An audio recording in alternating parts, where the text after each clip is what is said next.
Chairman AIESL Amit Kumarji, Joint Secretary Ministry of Civil Aviation Padamji, and CEO AIESL Sharad Agarwalji, and members from the industry from Air India Balaji Garu, and also Asmita ji from Pratt & Whitney, and all the important stakeholders that are here for this wonderful symposium. I once again welcome you and a very warm good morning to each and every one of you. It's truly an honor to be here today at Aviation Horizon 2025, which is a platform where today's ideas, partnerships, and aspirations will shape the industry of tomorrow. It is not just another conference, but where the future is going to be written by those who dare to think beyond the horizon. And I firmly believe that the time has come for India to lead in global aviation, not in the distant future, but now, right here, right now. Let me begin by extending my heartfelt appreciation to AIESL for organizing this important gathering. And our presence here today is a reflection of our shared commitment, not just for growth, but also for greatness. Friends, today India stands as the third largest domestic aviation market in the world, and our MRO sector is growing at a rate which is 3 times faster than the global average. At the forefront of this momentum stands AIESL, which is India's largest MRO and a true cornerstone of our aviation ecosystem. AIESL is not just another company, but it is a national asset, a symbol of India's growing capability in the sector of aviation. It is in the line maintenance. AIESL supports more than 1,000 flight hours daily. In base maintenance, it has been servicing Air India aircraft for over 6 decades with hangar facilities at all major airports in the country. It's the only MRO in India with the capability for landing gear overhauls of heavy commercial aircraft. In engine maintenance, AIESL manages over 300 flights daily. In component maintenance, it certifies over 55,000 components annually. More than 5,000 people work in this powerhouse, and 80% of them are technically skilled professionals carrying an average experience of 22 years. Let me also proudly mention that AIESL generates around 2,000 crores annually of annual revenue and plays a very critical role in saving foreign exchange for us. This is not just an achievement, but like I said, it is a national contribution. Yet, AIESL is more than just an MRO provider. With a presence across 80 cities, it is the lifeline that ensures connectivity not just for the metros, but also for the Tier 2 and Tier 3 airports in the country. With a presence and during the moments of national crisis like COVID-19, AIESL provides itself a strategic infrastructure asset, supporting seamless operations when the world itself has come to a standstill. With a robust MRO sector, India's aviation dreams would remain on the runway. And that's why today, the role of AIESL and MRO is more critical than ever before for the country. Now, stepping back to get a much bigger picture, Indian carriers are set to add about 600 aircrafts over the next 5 years. We already have the world's largest outstanding aircraft order, which is more than 1,700 planes. And in the last decade, India has more than doubled its overall passenger traffic. And we are projected to hit 300 million passengers by 2030.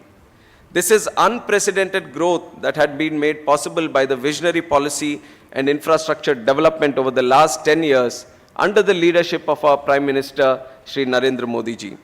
85 new airports have been operationalized in the last 10 years. 50 more airports are in the pipeline for the next 5 years. And the roadmap is there to build 200 more airports in the next 20 years. But with this entire growth that we are talking about comes great responsibility. As we grow our fleet, ensuring airworthiness and safety is of the utmost priority. Today, our MRO market is valued around $2 billion and set to be doubled to $4 billion by 2030. But there's a worrying truth that we must all confront. Despite our size, 85% of MRO demand which is being serviced is overseas, particularly in countries like Singapore, Malaysia, UAE. And in financial year 24, only 14% of Indian carriers' MRO spending went to domestic providers. So this is just not a statistic, but it is a call to action for all of us. Because every rupee that is spent abroad is a missed opportunity for us in the country. Recognizing this gap, our government under the leadership of our Prime Minister has taken historic steps. We have aided for more MRO facilities to be started in the country. And how did we do it? 100% FDI is permitted in MRO services via the automatic route. Uniform 5% GST on aircraft components, saving the airline industry over 1,000 crores annually has been done. Royalty charges has been abolished for MROs.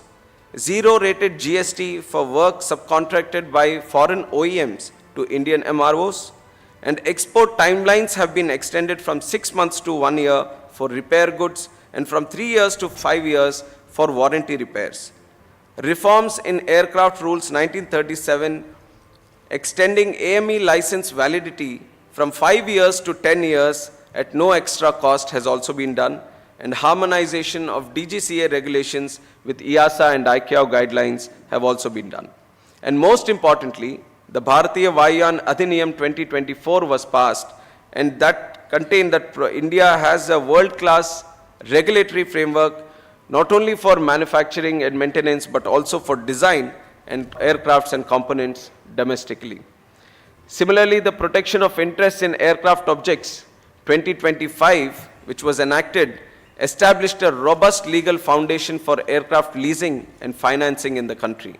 So the runway is ready, the winds are favorable, and now it is time for full throttle for all of us. And so today, I place before this August gathering 3 bold challenges. And the first one is, by 2030, we must increase India's share of MRO spending from what we saw was 14% to up to at least 50%. Second, we must not just service Indian carriers, we must become an MRO export powerhouse, capturing markets in Southeast Asia, the Middle East, and also African continent. Third, we must move beyond labor-intensive work.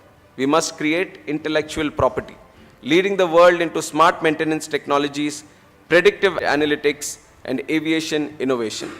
It is no longer limited to certain things, but this is the time for us all to grow together. It is time for us to deliver. It is time for us to dominate with pride, purpose, and precision. And to achieve this, we must align all our efforts in 5 key focus areas. And the first one, which also our Amitji has talked about, is digital transformation. Embrace AI-driven predictive maintenance, IoT solutions, and cloud-based workflows, which is going to increase our efficiency, and this has to become our signature in MRO. 2 is defense and civil synergy.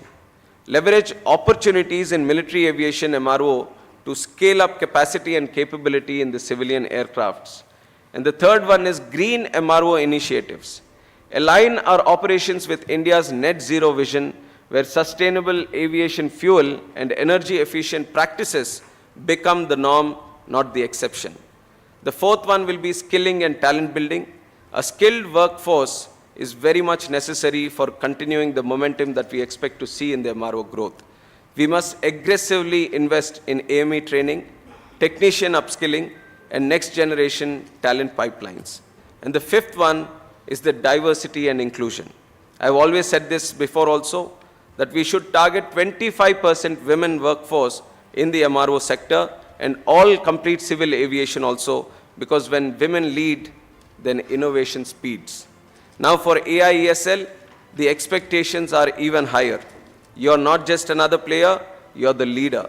I challenge you to take up these necessary things, which is to lead the passenger to freighter conversion programs and expand into wide-body aircraft maintenance and build in-house R&D and proprietary technology capabilities and reduce turnaround times by 20% in the next 3 years. And more than that, I urge you to not just maintain the aircraft, but maintain India's aviation ambition. Not just overhaul engines, but overhaul India's global standing in aviation. So the future of Indian aviation will not be decided by chance, but it will be decided by our collective courage, collaboration, and commitment.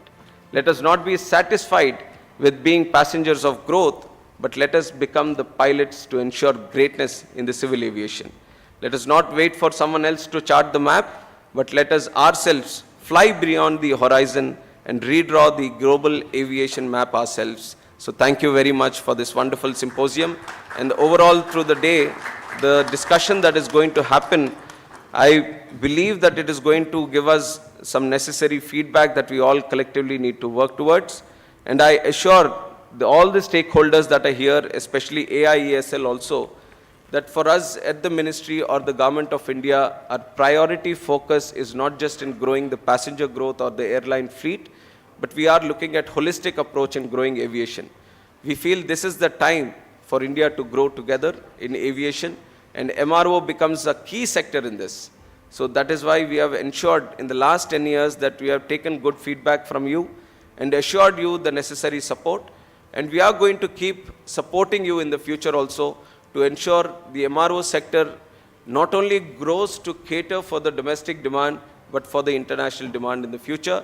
So once again, my best wishes to all the people that are here from the industry, and especially AIESL for conducting this symposium. Thank you very much.